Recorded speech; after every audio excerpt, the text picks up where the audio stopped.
We're all just having fun. It's kind of like one big reunion. 2 years later, we get to come back and make another movie. There's a big difference, you know. It's gotten better.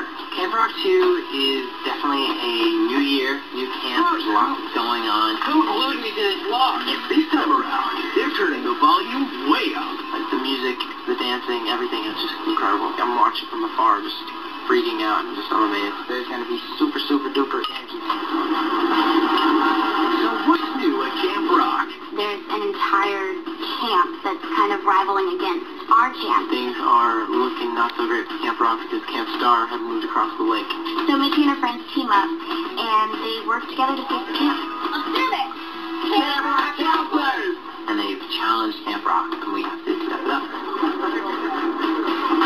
It has all of the fun music elements from the first movie, and we also throw in a lot of drama with the new camp, Camp Star.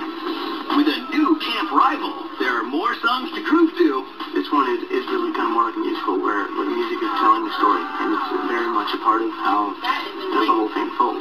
Everything is focused on those two vibes and how different the camps are. And more dance numbers to move to. We even have like people break dancing and doing flips and everything. It's crazy. But the really cool thing about this film is that the two camps have very different styles. It's kind of what can happen when you bring music and stories together. It just makes it all work.